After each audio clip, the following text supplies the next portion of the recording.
Yeah, sure. And even if we do anything that has to do with our subject, we can come back to it and repeat it. So it's not really snowing outside, is it? It's really it was snowing a bit. It's off and on, but it's off and on. It's off and on. So if anybody comes in the middle, we'll catch them up to speed. In the meantime, questions and answers. We have the Parsha. We have Parshat Yitro. We just got through the Red Sea for the Yam Suf. We got the manna. There are amazing things happening in the Parsha. My father's yortzeit is on Saturday night, Sunday. So doing this Li'ilui Nishmat Rachamim ben Luna. Rachamim ben Luna. That's his mother's name. And Shaul, right? Shaul and Luna. Rachamim was his name? Yeah.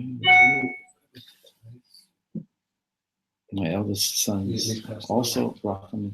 Wow. Shmuel. But then Luna and Shaul. Oh, Shaul, sorry. Yeah. So that's many years ago. So the Torah that we're learning, the Torah that we'll learn tonight, should be for Ilui Neshama, and of the Ilui Neshama of all those who have passed away and been killed, God forbid. All those who are suffering, who are in pain, who are wounded, the healing. We're just talking about how the evil in the world is the darkness, the evil, the lies, the falsehood that perpetrates evil, the evil that perpetrates falsehood. These are coming to unbearable levels.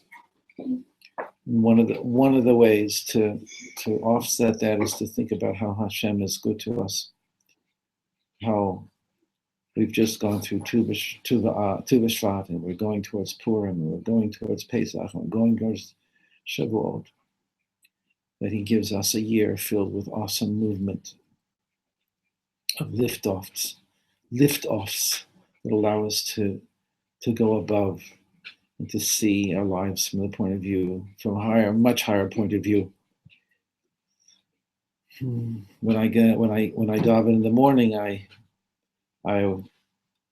love Hodu, but I like to start with it from the very beginning and go through all the brachot and the korbanot and the incense and the different anabakoach and ezehu mikuman, and then there's different things that are all there that are all meaningful. The more you learn them, the more you study them. And finally, if I'm alone, I say Kaddish silently to myself. And if I'm with a minyan, of course, I hear Kaddish. And then I start Hodu. The Baal Shem Tov says about Hodu L'Hashem Kiru B'Shmo, that all the sparks of holiness, that's us. In other words, the sparks of holiness that are lost or wedged in the domain of evil.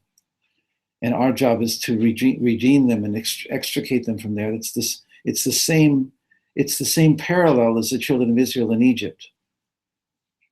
It's just two parallel realities. There really is one reality, and us in this world. And so when we call out to each other and say, Hodu L'Hashem Kiru B'Shmo, thank Hashem and call out in His name, we're calling out in such a way that we're reviving the memory of Hashem, even in the midst of the darkness, and that weakens the darkness, or after Kaddish especially.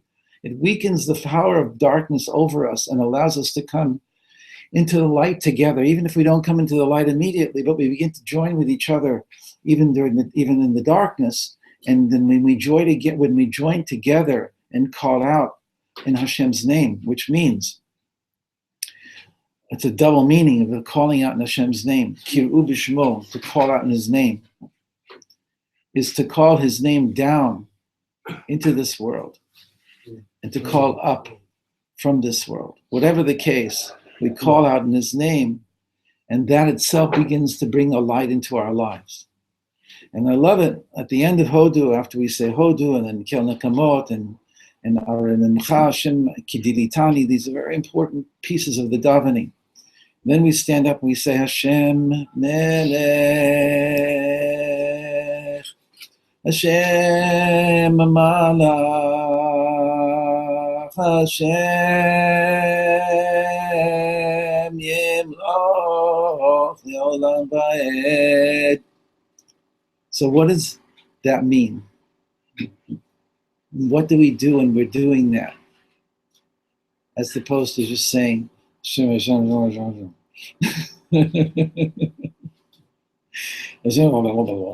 what does it mean to say these words, these awesome words? It happens to be a gematria. It's an amazing gematria. Hashem Melech. Anybody who does music should sing these words. Do the Gibraltarians have a nice?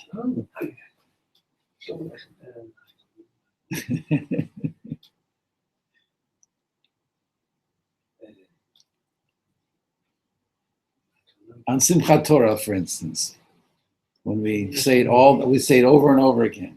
No, the one they have, the one here. Yeah, it's all over. There's three main ones. There's some good Moroccan ones also. Okay.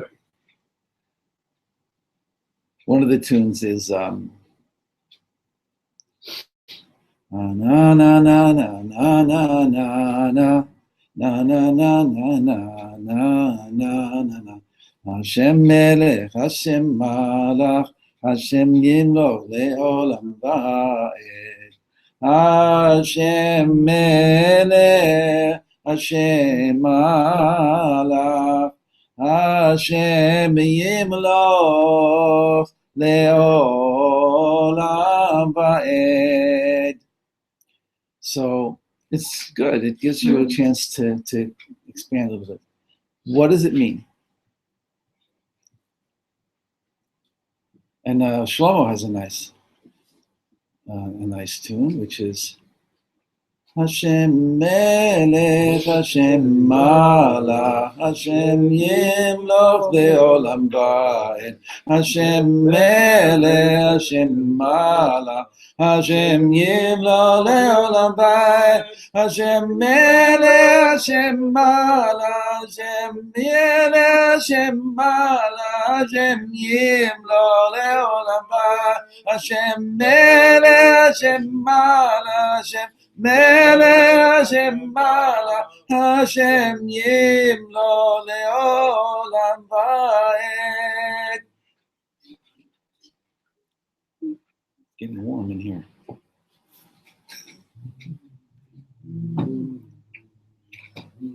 You got one? You got one?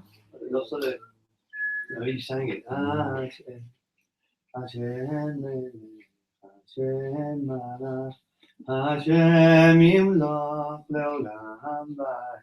Hashem Melech, Hashem Malach, Hashem Yimloch Leolam Va'ed. It's a saying that we can't just say Hashem's name, but we don't say it because we have respect for it. Unless we're really saying it, then we're allowed. So it's Hashem Melech is present, Hashem Malach is past, and Hashem Yimloch is future. So really, by all rights, what you should do with your hands when you say this is Hashem Melech,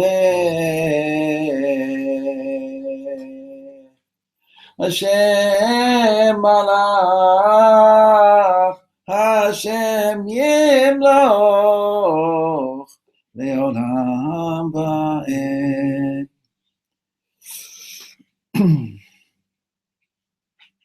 You're crowning Hashem. It's a simplistic thing, but it's a nice thing. We're crowning, you're giving the crown to Hashem. It's the meaning that we accept Hashem's malchut and we recognize it. V'haita Lashem HaMelucha, that Melucha will be shown to have been Hashem's the whole time. We say in Motzi Shabbat, Rishon Etzion Hinein. No, we say before that.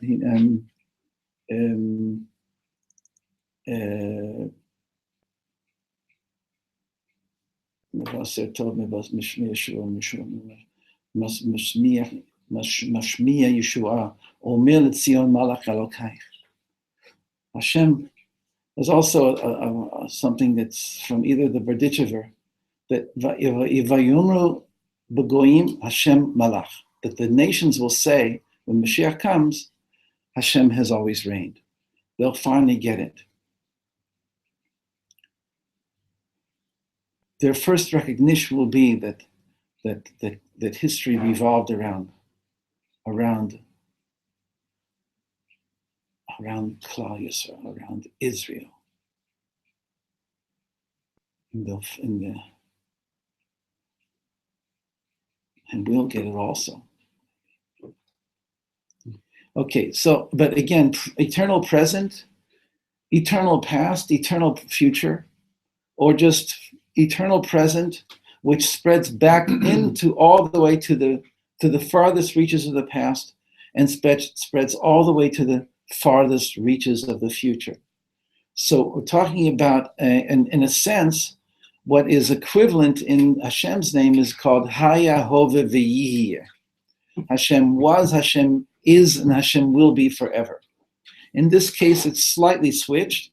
Hashem is king, Hashem was king, has always been king, and will always be king. So it's present, past, future. Whereas Hashem Haya Hove V'Yihye is he was, he is, and he will be, past, present, future. Slight difference. But it really is a parallel concept. And what it's supposed to do to us is to put us in that place where we see our lives from that place, from eternity. Reason I'm doing this is I guess because it just came to me very strongly. In the very beginning of the davening in the Kedar, we say Eloheinu v'Elohei Avotenu, Zochreinu b'zichron tov milefanecha ufokdenu b'fkudat Yeshua v'rachamim. Hashem, remember us. Zochreinu b'zichron tov, remember us with a good remembrance, a good memory. It was very similar to Ya'aleh v'yavo v'yagia v'yira'eh v'yiratzeh v'shama v'yipakeh v'yizacheh zichronenu. Remember our memory. Zichronenu. May our memory rise up and enter before you. And if that's not good enough, then Zichron Avotenu, then the memory of our ancestors, because if there's this discrepancy, this disparity between who we are and who they were, so then remember them at least. And help us to remember who we are also. So the same thing here is, remember us with a good memory of what you really wanted when you made us, when you created us, when you emanated our souls. Remember us with a good memory. And recall us or redeem us with a fkudat Yeshua v'rachamim, with a salvation and a merciful salvation. And then the next line was Cholano Avat Kadmonim. No, Mishmesh Mekedem. There's one thing that's what I was looking for. Remember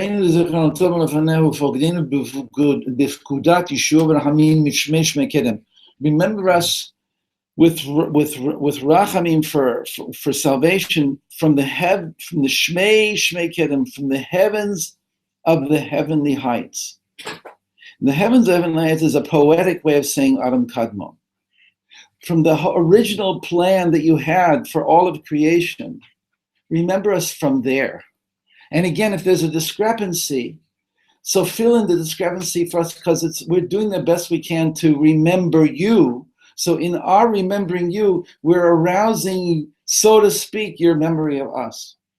We want to make a connection with Hashem that's going to make a difference in our lives. So that is a meditation, is a very powerful idea. Remember us with a good remembrance before you. Before you. Before you is a very important key word. in a lot of prayers. We say, Yehi ratzon milefanecha, may it be your will before you. And like you can really go deeply into Yehi ratzon milefanecha and think about it, and it really doesn't make sense on any superficial level. And you're forced to go deep into what is this ratzon and what is milefanecha? What is before you? What does that mean? So one of the ways to help, but it's not final, is milfaneh chaf. Milfaneh chaf. What's the chaf? Is keter. Again, is the Adam Kadmon concept of Hashem's keter, Hashem's purpose in for the whole reason He created us. So remember us from that level, from that high level called Shmei Shmei Kedem, the heavens of the heavenly heights.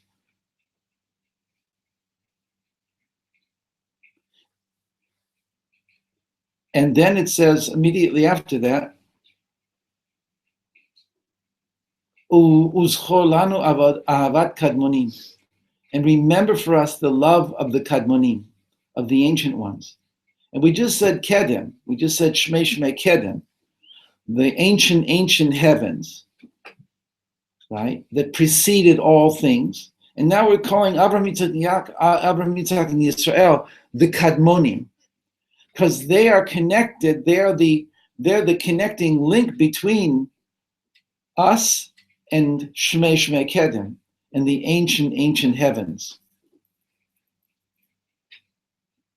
That's what they call Kadmonim, the ancient ones, because they go back very far. So we're connecting to the Avot.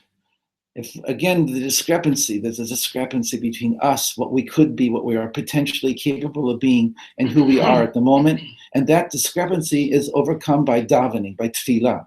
Tefillah is the kesher of our conscious attempt to reconnect back up to the highest level of Hashem's plan for us.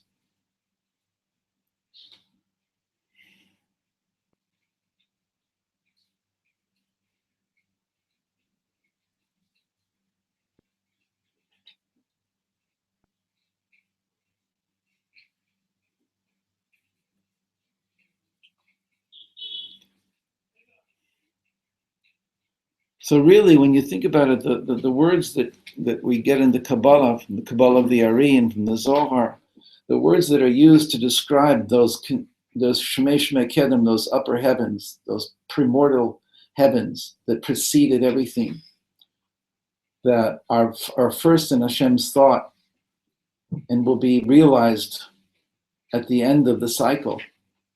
And then that'll begin another cycle. But the cycle begins with an original thought on Hashem's part that He wants to create. And it's said about that thought that it arose in Hashem's thought. The thought of Israel arose in Hashem's thought. Yisrael ala b'machshava. Yisrael arose in Hashem's thought. And it's reflected in the Midrash that says that Bereshit is Reshit. There's two Reshits. Beit, Reshit. Beit is two, and Reshit is two beginnings. Am Yisrael is called Reshit, and Torah is called Reshit. And that we both existed before creation, up in the Shmei Shmei Kedem, up in the original thought of Hashem. So davening is in order to connect to that. So when we say from below, Hashem Melech, Hashem Malach, Hashem Yimloch, Le'elam Ba'ed, we're going up what's called Malchut De'Ein Sof. But the original thought of creation had to do with the revelation of Hashem's being, Hashem's love and his eternity into somebody who could receive it, which is called Malchut, and which is basically us. So again, trying to say that Kabbalah uses ideas and words and nomenclature and a special whole bunch of words about these higher worlds, and they really, for most people, they can't relate to them. One rabbi said to me, write your books, but don't mention those names, because they're too weird. People can't handle them. Ari Chanpin and Atika Kadisha. Just say God. And even the Sfirot, although some people want to hear about the Sfirot, that's for sure. As I was saying to somebody the other day, very important, the Sfirot are not things. Here's an answer to your question. I was thinking about you, Abraham. go for the question from last Your week. question from last week was, did Sfirot come before or the worlds come before? Sfirot are not things. They are qualities that exist in the Ein Sof. They are implicate in the Ein Sof. They have no expression until he makes a world, and then he uses these qualities vis-a-vis this world. The qualities existed eternally within him in an undifferentiated state. There's nobody to express them towards nobody to express them. So, but they're not things. It's not like, oh, Keter existed in Ein Sof. Aha. No. Chachma existed in Ein Sof. Aha. Yes, it did. There's no problem. We had no problem with that. But it didn't have an activity. It didn't have an actual function because it was still unusable. You would say that it exists in potential, and then when you go through Tzimtzum and Kompanui and the Kav and everything else, and it came into some sort of, obviously purely spiritual, even beyond spiritual manifestation. Right, it's manifestation from the. So because my question was thinking about the manifestation, which comes first. You're now saying that the question doesn't really arise. You don't need to, because they were there in potential beforehand. It wasn't the world. So in a sense, the creation of spheres wasn't something entirely new. I think that's what you're saying. Right. The Ramak uses the language of Eser Sfirot Haginuzot Bein Sof. It's very dangerous for some people because they'll say, oh, there's plurality in the Ein Sof. He says, be very careful. They did not exist in a state of plurality. They existed in a state of implicate potential, which Rabbi Yisrael of Gerona calls they existed in a state of non-existence. Again, because there's nothing to manifest to. There was nothing else but Hashem, so there's no possibility of activating anything in Ein Sof until he creates the possibility of other. So how he does that? Now, of course, this was Hashem made me take this book with me tonight. This is maybe one of the most important books that has come out in this time. Nefesh HaTzimtzum. It's volume 2. Volume 1 is a translation and commentary on Nefesh HaChaim. Excellent. And the volume 2 is using the Tzimtzum as a way to explain that everybody agrees, that the Hasidim and the Mitnagdim and the Gra and everybody agrees with the basics of the Tzimtzum. Everybody agrees. And he explains at length and in a very, would be pretty hard for people with not the knowledge, the necessary knowledge, to follow him. But it's worth learning everything you need to learn in order to follow him. His name is Avinoam Frankel, and he did a lovely job. I'm just so moved by what he did, and it's major because it's a historical schism that happened over misunderstandings in how to explain and speak about the Tzimtzum. We said last week and the week before, Hashem wanted to make a world in which he exists completely and in which he hides at the same time. And that's just putting it in a nutshell, but he explains. It's just, again, what was it's magnificent. The language you got was it the Ramchal about the Sefirot? The Ramak, The Ramak. Moshe Cordovero. Moshe Cordovero was the Maasif. He brought together all that had been written by the Gaonim and the Rishonim, all that had been written about Kabbalah, and brought it all together. He was the one who gathered everything that had been done until his time. And his book is part of Rimonim, plus his other books. Then the Ari. So just what was the phrase that Eser Sfirot HaGinuzot Bein Sof. The 10 Sfirot as they are Ginuzot, HaGinuzot. Yeah, after that. Bein Sof. Bein Sof, right. Ginuz is secreted, hidden, concealed in Ein Sof, the 10 Sfirot. So, I wanted to share maybe one thing from here.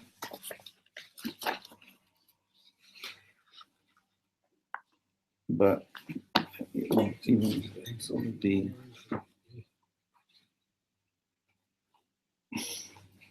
Why did I come to this? Oh, here we are. There's two things. One was that the nomenclature is to break through and to understand why the Zohar used certain language to describe the way Hashem interacts with the universe.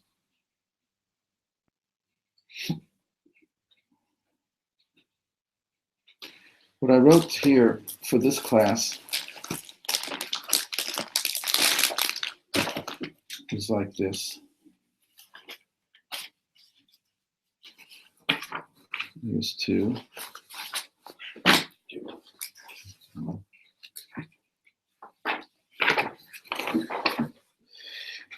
Ein Sof decided to circumscribe. This is taken from. This is my. Oh, right, so it's not in here. No, it's built on a lot that I've learned from inner space. Ein Sof decided to circumscribe and to constrain his infinite perfection, power, goodness, love, and mercy. The Tzimtzum is the decision on the part of Ein Sof to constrain his infinite perfection, power, goodness, love, and mercy. The purpose was to create a world and creatures in it, not in accord with his perfection, but in accord with their ability to receive perfection. That is, in his desire to bestow the most complete and perfect good, he created them imperfect so that they could attain their own perfection. This is a Ramchal phraseology. It could be said that using the Ari terminology, that Hashem decided to circumscribe his light to create a world, not in terms of his infiniteness, but in terms of its ability to receive and to develop upon the limited light that he gives it. Second paragraph, towards this end, the Ari tells us Ein Sof purposely partially withheld one aspect of his light, which is called Ora Chesed, the light of love, but allowed its twin aspect, the Ora Gevura, the light of power, severity, and by extension judgment, to shine unimpeded. So these terminologies are from later in other places in the Etz Chaim, but it's used by the Leshem. And they're very abstract terms, using simplistic terms to describe something very important. Ora Chesed and Ora Gevura, two kinds of light. What does that mean? What he circumscribed and held back one aspect of his light and allowed another aspect of his light to shine. It's a little hard. So we use words at first, and we use the concepts until we get a familiarity with the dynamics, and then we can start asking deeper questions about it. But at first, it's really actually healthier to just kind of read it, feel how it feels. You can register the fact that you don't understand what it means, but you go on. This produced at one very, very crucial stage in the creation process, a series of explosions called Shriyot HaKilim, the shattering of the vessels. Gevura, which is power or severity and judgment, is the opposite of Chesed, which is love.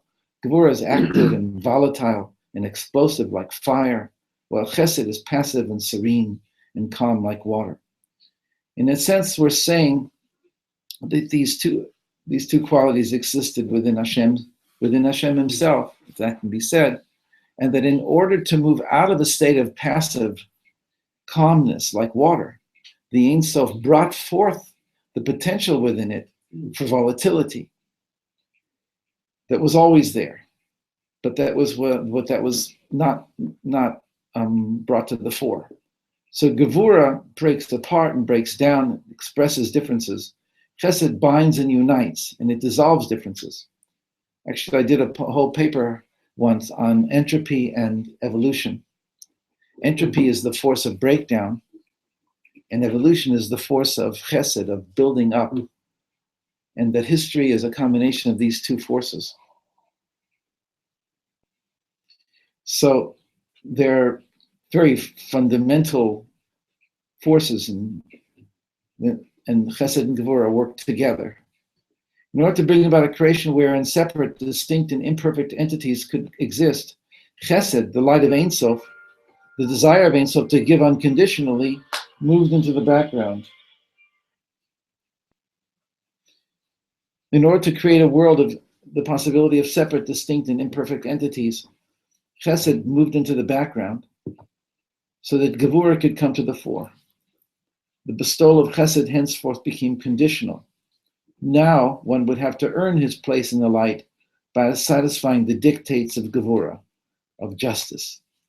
When this volatile light of Gevurah impacted with each vessel, three things happened. The vessel shattered and fell. The major part of the light recoiled and returned to its source above, and sparks of the light accompanied the broken shards of the vessels down into a seemingly endless abyss. The purpose of this entire process was to create a system of universes, including our own, in which God's light would be all but completely hidden.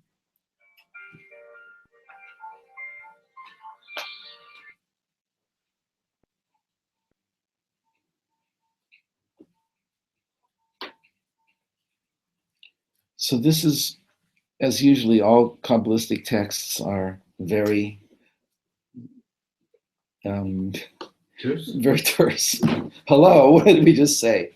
So the rest of this is about how the rabbis spoke about this in the Zohar and in other places, and how to, when you read a text like this and you see it unfold before you and you get all the different things, and you're lost at first. But what happens if you are trained in any kind of system of learning, you have to use to bring those things to you have to use those things now to deal with these texts. This text is going to bring from the Zohar.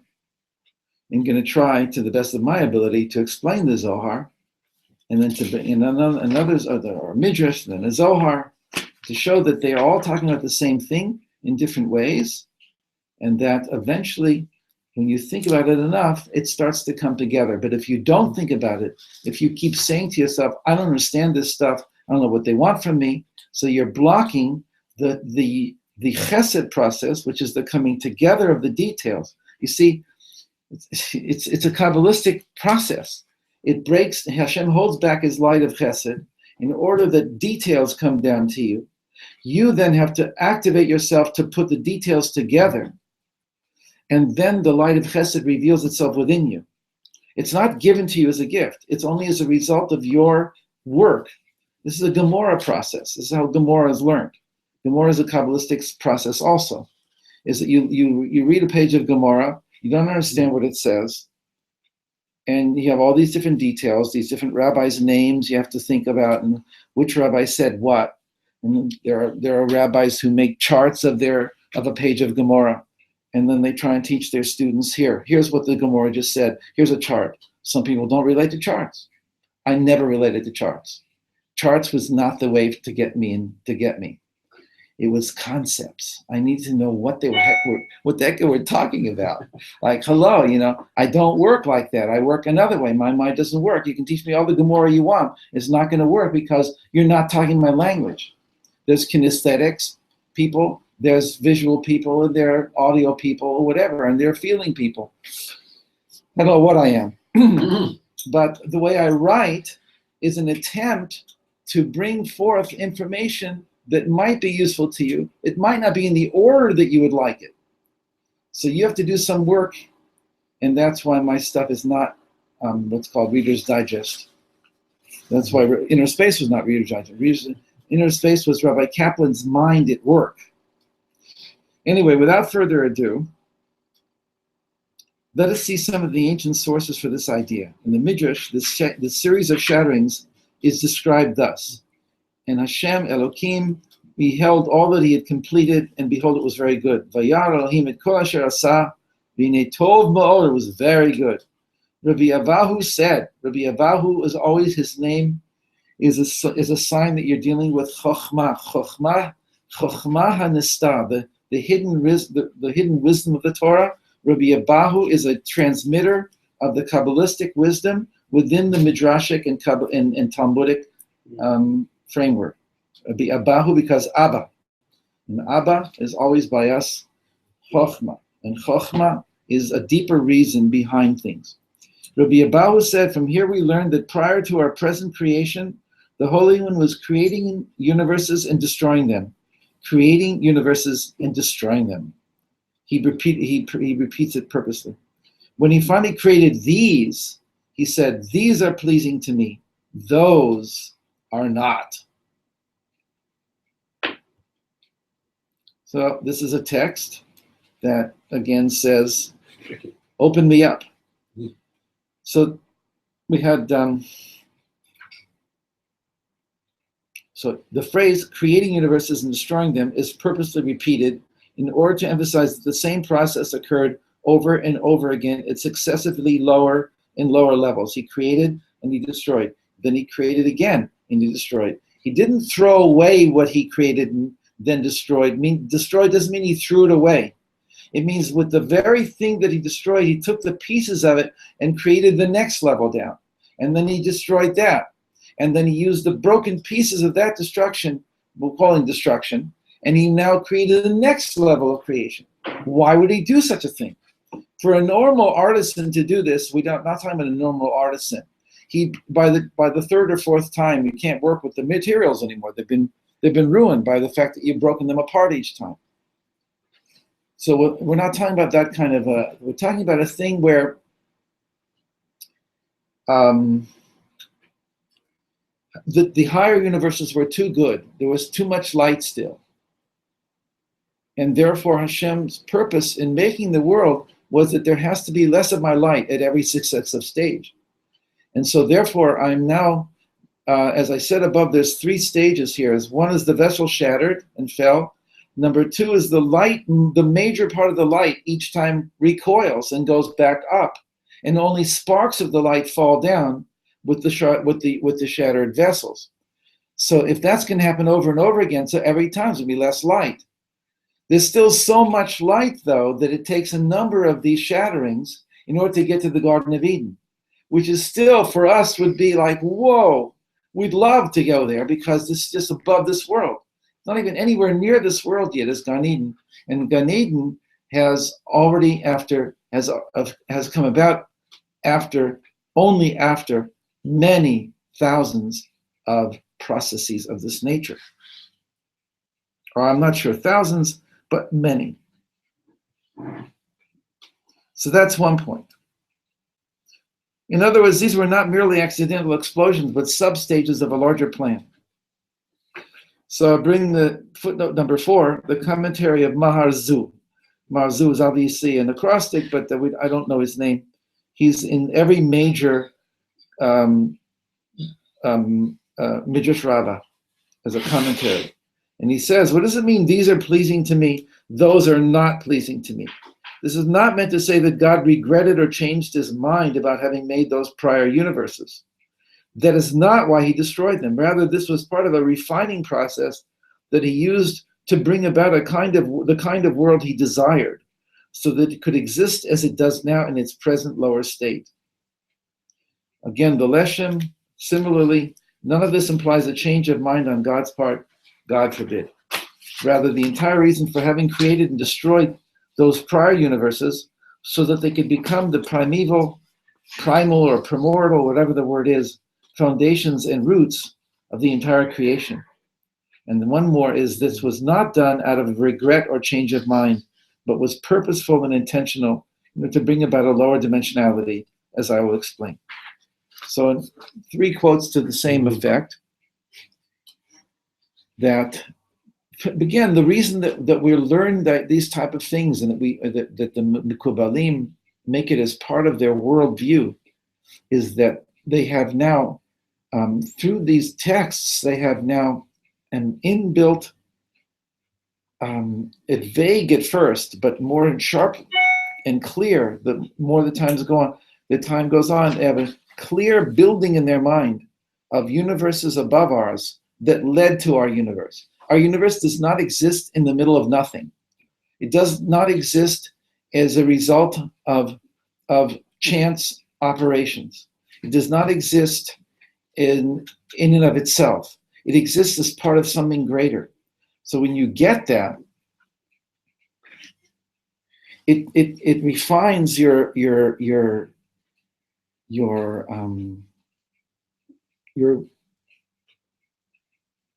let me just say it. If it's right, it's maybe not as right as I'd like it to be. It refines your relationship with the one who made all of this.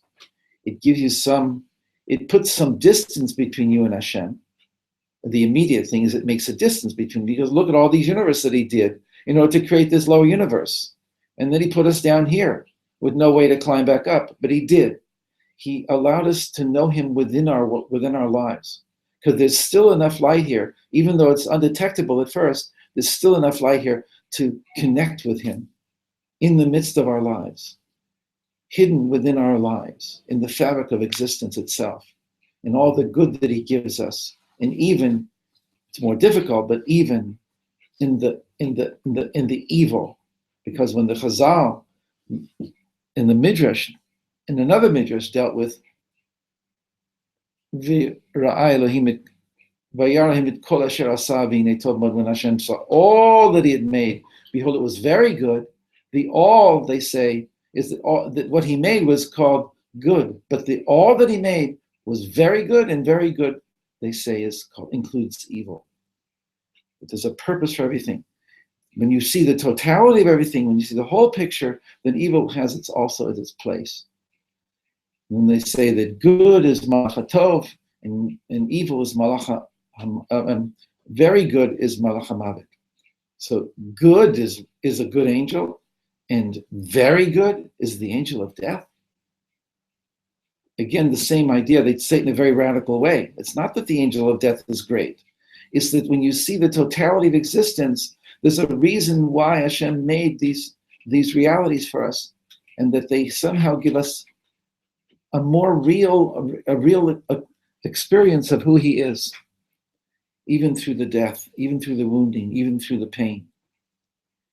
As I was saying 2 nights ago at the Tu B'Shvat Seder, I was trying to say over a difficult thing, and I don't think it'll be any easier right now. There's a verse in Ashrei, Yoducha Hashem kol ma'asecha v'chasidecha yivaruchucha. Hashem, all that you've made, or the totality of all that you've made, because it says kol ma'asecha. It's not just all that you've made, but the totality of all that you made, not only thanks, but attests to you. Thanks is Yoducha, and attests is also Yoducha. So both, double meanings. All that you've made thanks you, and all that you've made attests to you. V'chasidecha yivaruchucha, and your chasidim, those who want to serve you for no reward, just want to serve you out of love, yivaruchucha, they bless you. They're not satisfied to thank you or to acknowledge you only. They want to bless you, which is to be active in channeling down your light into this world. Acknowledgement is, we acknowledge that you're there. It's almost like a passive thing. There's nothing I can do, I just acknowledge you. But to bless you is to bring more and more of your light into the world. So the Hasidim, they want to bring more of Hashem's light. They want to embody Hashem's light, and they want to bring it into the world. So there's 10 times that Hashem's name is mentioned in Ashrei, and this is one of them. Yiducha Hashem kol ma'asecha. The other 9 verses where Hashem's name is mentioned are third person. Hashem is very great, and there's no searching. There's no way to search out his greatness. And then it skips for a few more and comes in second person, and then it skips back to third person of Tov Hashem Lako, v'rachamav al kol ma'asav. Hashem is good to all, and his mercies on all that he has made. And then at the end of all of them are third person, is Sadiq Hashem b'chol derachav v'chasi b'chol ma'asav. Hashem is righteous in all that he does. Karov Hashem l'chol korav. Hashem is close to all who call him. Ritzon yav yaseid. He does the will of those who fear him. Shomer Hashem et kol ha'avav. Hashem guards and protects all who love him. Tirat Hashem yedaber pi v'yivarach kavas Hashem kol shel v'yalam ba'ed. And all flesh will bless his name. So, and some of that's so often seems like it's not the case. Okay, but I'm going to answer that. And I'll try and make it short, 2 minutes.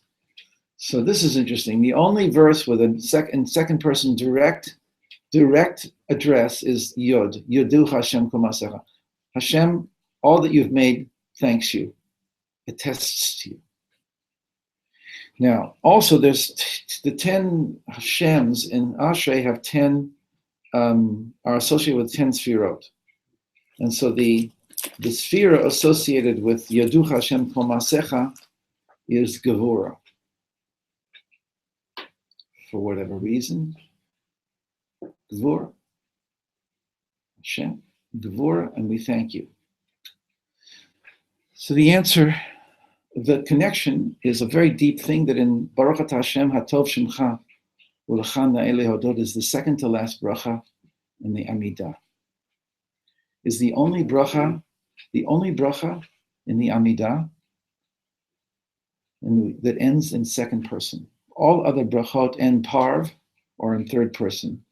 Mekabet netre amo Yisrael. He gathers the dispersed of his people. Mahazir Shechinato l'Zion. He restores his Shechina to Zion. There are some parv ones that are clearly third person to those, if you know how it works, but Masmiach Keren Yeshua, Bonei Yerushalayim, Mogen Avraham, Mechayeh Mitim, El Kadosh, they don't seem to be either way, but you are the one who does these things. The only one that's clearly second person is goodness is your name, and to you alone thanks is proper, is appropriate. And the usual voweling under Hashem's name in this bracha, anybody pay attention to such thing only in Sfardi Sidurim? Sure. Is in Baruch Atah Hashem, Hatov Shemcha U'Lecha Na'ele Hodot is, the Nikud is 3 dots under each. Mm-hmm. Under each. It's called the kubutz, mm-hmm. which is the Nikud of Hod. Hod, lehodot, tov hatov shemcha u'lecha lehodot, Hod, and it's a Hod bracha, and the next bracha after it is Yesod, and the one before it is Netzach. So it's a Hod bracha, and lehodot, and to thank. Yodu Hashem kol ma'asecha. But wait a second, that's Gevura and this is Hod. So the Ramchal, in the Ramchal Siddur, he has 2 nikuds under the Hashem's name. Shva kubutz, Shva kubutz, Shva kubutz, Shva, under each of Hashem's, the letters of Hashem's name, Gevura, Hod, Gevura, Hod, Gevura, Hod, Gevura, Hod. So it's getting deeper now. It's all difficult for anybody who doesn't, so forgive me. But the idea is that we thank you, Dafka. We realize now that even the things that have been hard for us have been for our good. It's very hard to get, certainly in some cases, and we thank you. And then we have, that's the only way you can get to shalom. Because if you just thank Hashem for the good, but you say, I don't want to deal with the bad because I can't stand you, I don't trust you, you've done a lot of bad. Okay, when you're doing good, I'm cool with you, it's very good. But when you do bad, I don't want to have anything to do with you. There's not going to be shalom. Shalom can't come. You have to have the modim anachnu lach, is that I thank you for all the good that I have. And then the hatov shemcha u'lecha na'ele hodot, and there's 2 proofs for this, is even for all I've gone through, that's been hell. One of the proofs is that the Gomel blessing, you didn't ask for this. The Gomel blessing, we say Gomel for 4 people, 4 types of people. the halacha says you have to say gomel. We learn it from Psalm 107. It's in the Gemara. It's in the halacha. And we learn it out from the Psalm. But there's four types of people, four categories of people who have to say a gomel. Those who are lost in the desert, those who are out at sea, those who were in prison, in a non-Jewish prison, maybe nowadays in a Jewish prison, Shem Yirachem, and those who are bedridden for 3 days or more. When they get up, when they get out of prison, when they come off into dry land, when they come out of the desert, they have to say Hagomel in public, in front of 10 people, and to thank Hashem for bringing them through their difficulties. And the acrostic that's used is for Chabush, is imprisoned.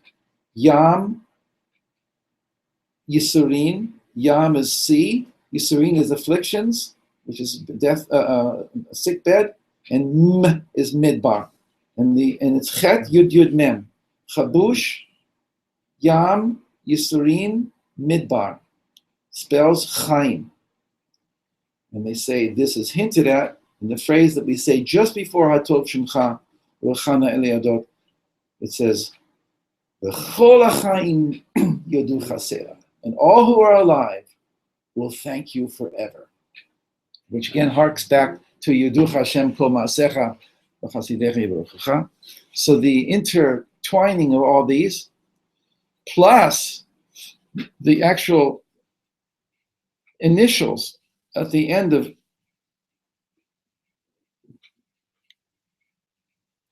Lecha Na'eh Lehodot is a real whopper.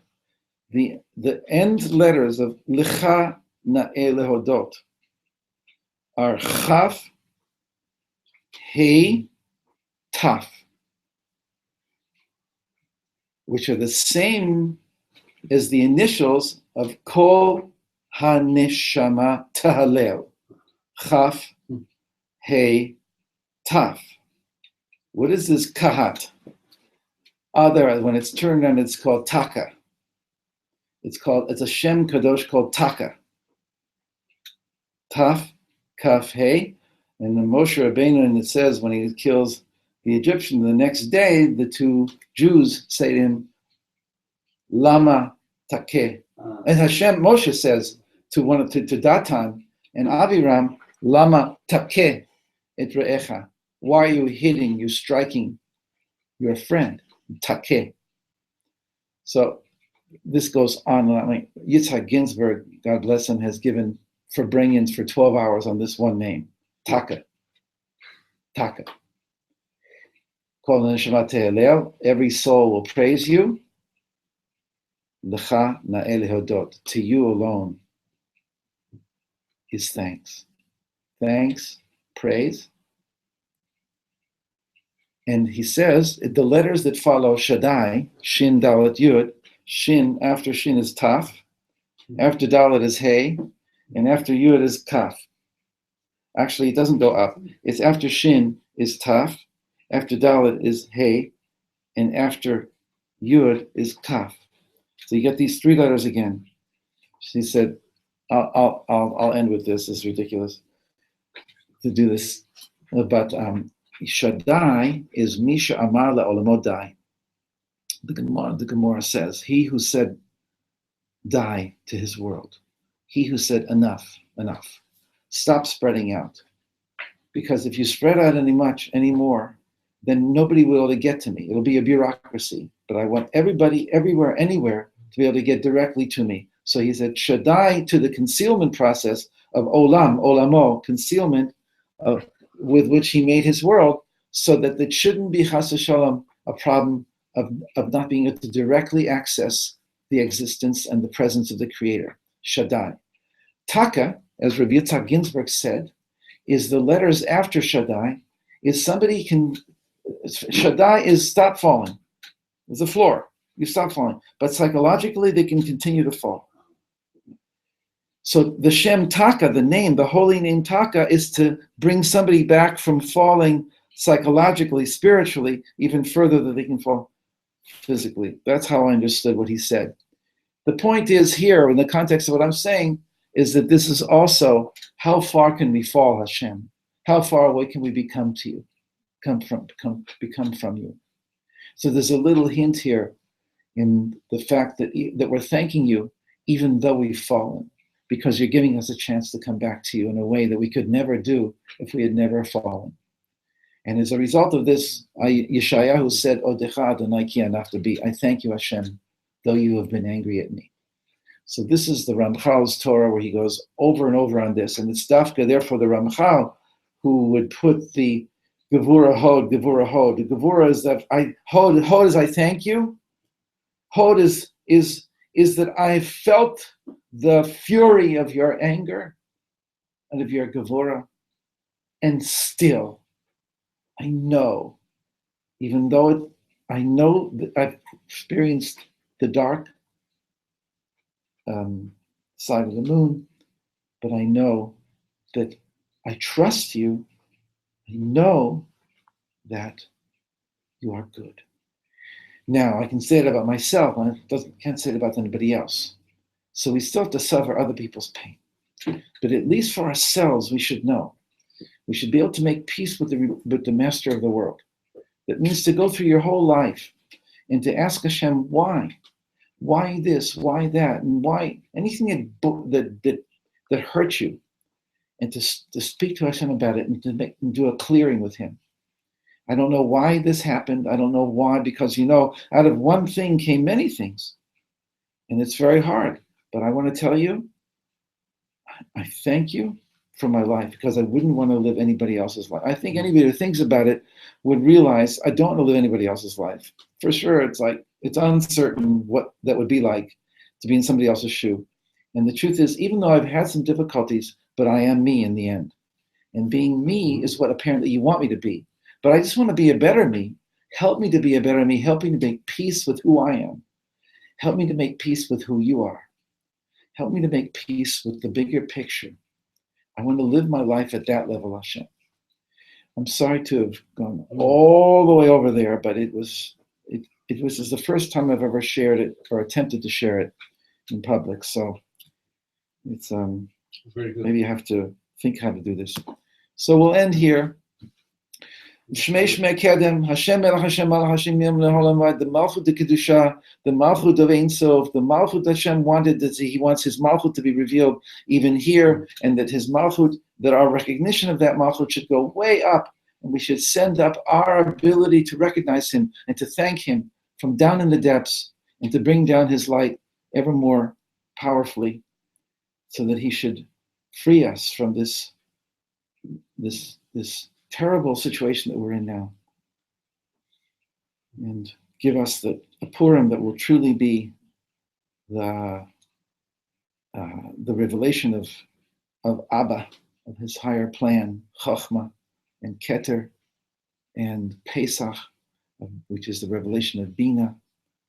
And just never stop allowing us to come closer to him and to break through all of the veils that are preventing us from knowing him in our lives, past, present, and future.